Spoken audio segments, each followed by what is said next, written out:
It's always strange to walk up to music, but thanks very much. There's a lot going on in the world, And I actually added a chart to my briefing this weekend just to make sure I address that just a little bit so you understand. But I think it's important when we start just to back up and take a really big picture of where we are today. Because it's 2026. And if you're an American, you know what 2026 is. That's the semi-quincentennial. That rolls off the tongue, doesn't it? Just means it's our 250th birthday. 250 years since our country was founded. And I have some really good friends in the audience, amazing friends. A member of the House of Lords, Lord Safraz is here. Somewhere in the audience, General Sir Gordon Messenger, the Constable of the Tower of London, former Vice Chief of the Defense in the UK is here. Angus Fay, Major General, is here, all from Great Britain. So I want you, if you see them this week, to walk up, pat them on the back, shake their hand, say, thank you for getting us started. They were awesome 250 years ago.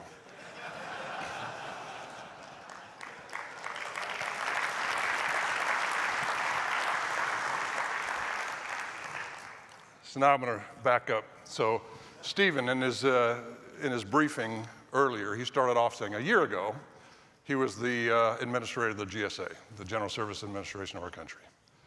I want you to back up with me 50 years ago, because 50 years ago was our bicentennial, 200th birthday of the United States, and I was a rising senior at Grissom High School in Huntsville, Alabama, and I want a picture in your mind of what John Hyten looked like in 1976.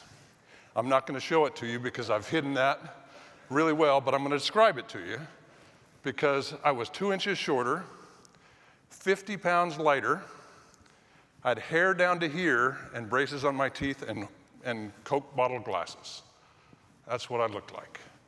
And I had this idea in my head that I wanted to go to Harvard University from Alabama. Now, it was because my dad had gone to Harvard. He would have been the class in 1957, but he ran out of money in 1956. He had to go home and go to work. He never graduated. Part of me wanted to be the guy in the family who would go, graduate first from college, and I wanted to do it at Harvard. And I had a guidance counselor at Grissom High School named Mary Louise Johnson. God bless her, because she worked with me, and I got admitted to Harvard. But then I had a big, Mary Louise Johnson deserves that. Mary Louise Johnson deserves so much more than that. She was amazing. But I got accepted to Harvard. But then I had another problem, because I was a middle-class family in Alabama. We thought we were doing well, but when you looked at the cost of going to Harvard University, gosh, my family couldn't afford it. So I had to find a way to pay for that education because I really wanted to go. And she said, if you get an ROTC scholarship, they'll pay all tuition, all books, all fees, and $100 a month spending money, and you can go to any college you want. I said, that'd be awesome. But then she looked into Harvard and found out Harvard doesn't have ROTC, so I'd have to get an MIT too, and I'd have to cross-enroll in MIT to do that. So we worked that problem, and then we applied for the ROTC scholarship, and I got the ROTC scholarship. You should have seen my Marine Corps ROTC interview. I wore a green leisure suit with a flower shirt. I walked in, hair down to here, teeth, glasses, the Marine captain I was interviewing with. Next thing I knew, I'm flat up against the wall. He's screaming at me.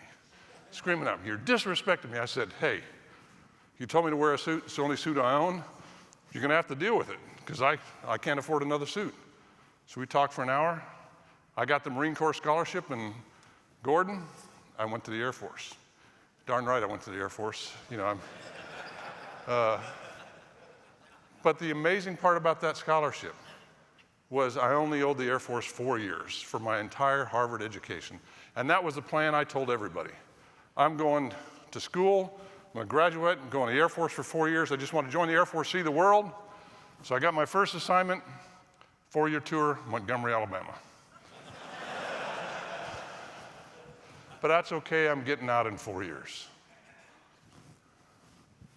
General retired John Hyten, former Vice Chairman of the Joint Chiefs of Staff. How the heck did that happen? It's impossible. It's a series of impossible events that happened. I was a blind kid from Alabama. Literally, my vision was 2900. It was 1976 when I joined, which is 4 years after we left Vietnam, 3 years after the all-volunteer force, 1 year after the fall of Saigon, and in 1976, if you weren't attached to an iron lung, the services would take you because nobody was coming in the military. Every flight physical I had for the next 40 years, the eye doctor would look at me and says, you know, if you applied to come in the military today, we wouldn't take you.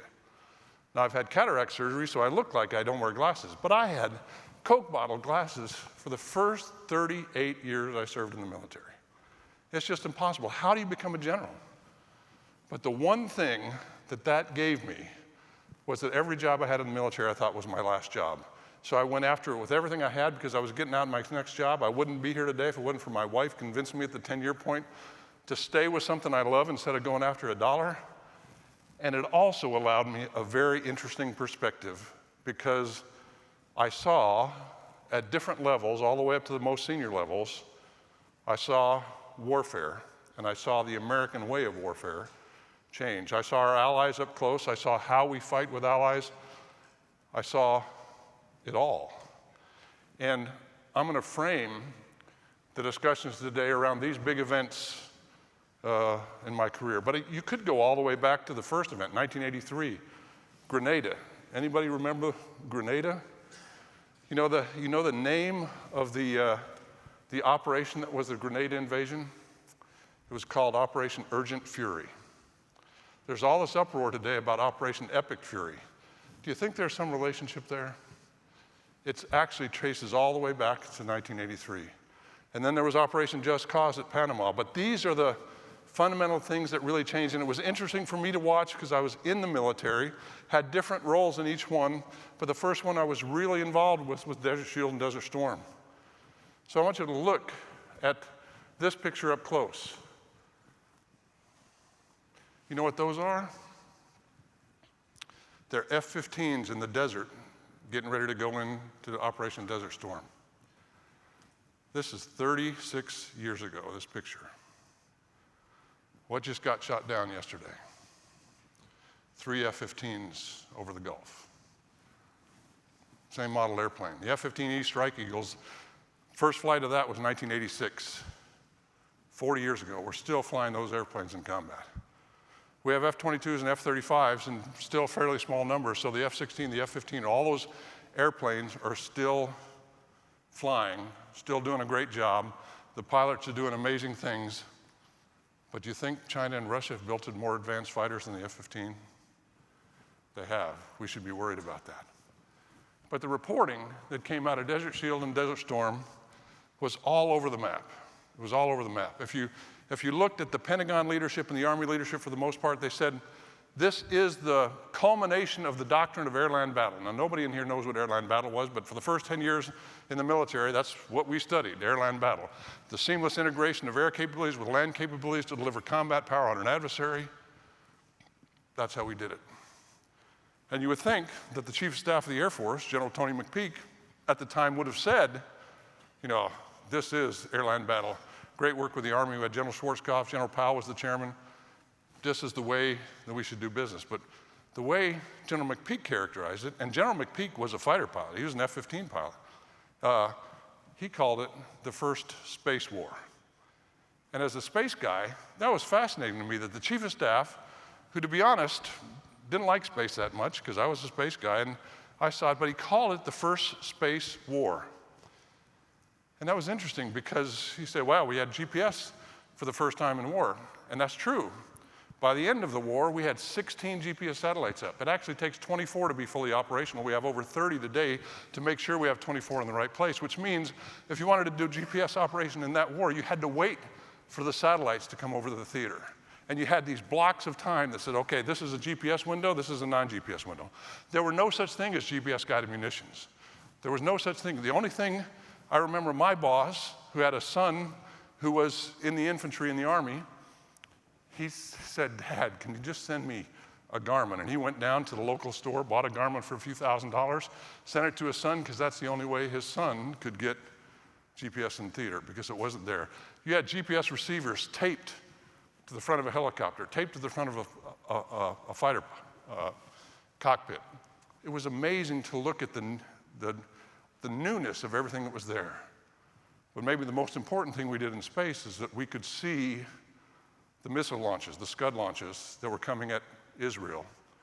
And that's probably the biggest thing I was involved with, was making sure that the old Defense Support Program satellites, the DSP satellites, could see the Scuds. It was amazing. And so you watched this unfold, and it was the most done, because the third largest army in the world at the end of Desert Storm was destroyed in 100 hours. And they never saw us coming. The whole left hook never saw us coming. And so this was the culmination of American power, because the difference between us and our adversaries was never greater than it was in this conflict. And it was amazing. But we're not the only people that watched it. The Chinese watched this as well. And the first time I read a Chinese report, it came out of the People's Liberation Army in 1995, written by a major. Majors don't publish papers in the People's Liberation Army, so clearly it was cleared higher than that. But it's written down. It was given to me by students who were at the University of Illinois with me when I was a fellow at the University of Illinois in the late 90s, and I read it. And they said, we watched the United States in this Gulf War. And we've learned the following things. Number one, you have to have a nuclear capability as the backstop to everything you do. What an interesting view of that conflict. Why? Because if you don't have a nuclear capability, you can be blackmailed by somebody else's nuclear capability. The second thing you have to have is space capabilities that allow you dominant information. Because the third thing you have to have is information dominance. They would later call that cyber, but at the time they just called it information. And the fourth thing you have to have is conventional forces that can attack the strength of the adversary. And they started in 1995 building that. That's now over 30 years ago. Do you think the Chinese have built that by this time? They have, and we should think that. But all that reporting was insufficient. It never really described exactly what we did. So, Allied force. A lot of people don't remember Allied force. Allied force was Kosovo. 73-day campaign against Milosevic in Kosovo to stop the ethnic cleansing that was going on in Europe and in that part of the world at the time. And after 73 days, Milosevic capitulated. And there were two stories that came out. One was pushed by the Air Force leadership that said, air power alone finally won a war, because there was no ground forces employed. Then the Army leadership came out and said, yeah, but the Army forces that were on the border ready to go in, they're what caused Milosevic to fall. But then you saw all these articles come out that in the broad mainstream press that said, you know, what good is the Army anymore? We actually don't need an Army anymore. We just need a powerful Air Force, carrier-based naval aviation. That's all we need in order to dominate the warfare in the future. Both of those are wrong. And both of those miss the whole message. You need all the capabilities, but that's not what drove our capabilities in Kosovo. Then, the whole experience from 2001 after 9/11, all the way forward 20 years, as we spent time in Iraq and Afghanistan.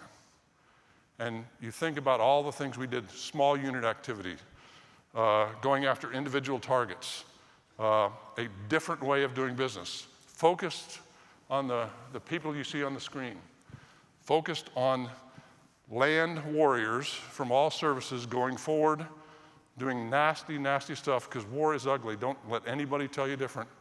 It is a horrible thing, but if you're going to do it, you better be good at it. And these guys were good at it. Gordon Messenger's good at it. I became good at it. You have to do that if you're going to walk through this path. But you look at the mainstream media when they talked about all that stuff, because basically we never lost a battle, but it's similar to Vietnam, right? What was the strategic end state we were looking for? We never really had that from our political leadership, and so we fight through that whole thing. We're dominant on the battlefield. Our adversaries, principal adversaries like China and Russia, watch how we do it. They can see this continuing American way of war, and they get it, but our own country in many ways doesn't get it. So maybe the magic point was precision weapons. Because the interesting thing about that, you take a look at that picture. Look at that bomb on the bottom. So that's an F-16 at the top. It's got cut off a little bit so you can't see it. But that bomb, you know, just a few months before that picture was a Mark 84 500-pound gravity bomb. But you take that Mark 84 bomb in the middle, you put a tail kit on the end and a GPS receiver on the front, it becomes a precision munition that does just remarkable things. It can hit a 3-meter target anywhere within reach of that F-16. And it'll fly right there, fly through a window, all because of a space capability added to that. And so the nature of precision weapons, so back in the Gulf War, all the precision weapons were 9% of the inventory was a precision weapon. 9%. Those were all laser-guided munitions. Now, most everything we drop is a precision weapon. And if you want to see what a precision weapon looks like in the results, there's a picture. You want to see what war looks like in Iran today? Take a look at that picture. That's a commercial satellite imagery of Tehran. What you see in the middle is the Ayatollah's compound. And you see smoke coming out of the room where the Ayatollah was. That room no longer exists, and neither does the Ayatollah. But look at the rest of the town. Think about London in World War II. Think about Tokyo and the firebombing. Think about Dresden and the bombing of Dresden and the mass casualties. We drop hundreds of thousands of weapons that create huge fire. And you look at that, that's changing the nature of warfare. So maybe the answer was precision weapons. No. What really made us dominant is simple. And so many people in the military miss this piece of information. Because what made us dominant was information dominance. That is the modern American way of war. And we do it with our allies everywhere we go. But we have the ability to integrate intelligence from all domains. We later expanded it to cyber, but it was air, land, sea, and space at the beginning. And then importantly, we deny adversaries that same advantage. So they can't see us and we can see them. That enables the speed, that enables the precision. That's the amazing thing that we did as a nation. So I last deployed in 2006. It's hard to believe, Laura, that's 20 years ago, the last time I deployed. I deployed into Iraq and Afghanistan in the middle of East. And I tell you, back then, we would build target folders on static targets and fixed targets, on human targets. We'd build target folders, and that intelligence took days, weeks, even months. I remember one time, I didn't get in trouble for it, but I probably should, but things are so chaotic that people don't notice. I needed intelligence on a specific target, so I requested space imagery from overhead assets at the classified side. I requested unmanned aerial reconnaissance. I requested manned air reconnaissance from a tactical capability and a strategic capability. 4 different requests went out so I could get the one thing that I needed, because I had no idea when the information was going to come back to theater, because it had to be processed through the intelligence community in that higher product. Today, you'll see Master Sergeant Will Haskell stand up next. And what he's going to show you, I said it last year, Will, and it's true. You are my hero. He's a Master Sergeant in the Air Force. You can look up online what a Master Sergeant gets paid. He is doing this because he believes in it. But he took our platform, the C3I platform, put it in the intelligence community, and he integrates all source intel where you can ask it a question and you get an answer back right away. So instead of waiting days, weeks, months, and then having to manually do that, you can just ask the question and it comes back. And you're going to see the details of that. But we're not the only people doing that. China learned that watching us in 1990. They started building in 1995. China, today, according to our intelligence community assets, publicly released in 2023, they have more people hacking and pulling data from adversary assets, including the United States, Britain, Europe, everywhere. They have more than all other countries combined, just in China. It's the same in AI. They have over 50% of the AI analysts in the entire world. And we still lead them, I believe, in data centers, computing power, and in AI algorithm development, but they're coming fast. And just like in everything else, if you're in a long race and you're running faster, eventually you're going to catch up and pass. We have to figure out how to work that. So our mission that we have to do is we have to preserve decision advantage on the battlefield. We have to be dominant in that, and we have adversaries that are catching up, and they will pass us if we don't do something right now. So, Stephen this morning talked about enterprise AI. You have all kinds of ethical AI debates that are ongoing. The Chinese are not having that ethical debate.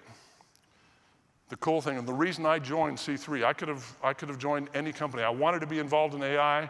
I looked around the entire enterprise for an ethical company that delivered solutions that were enterprise solutions without hallucination, where they didn't take your data and own your data. You still own your data. I found that solution. I've been coming after that.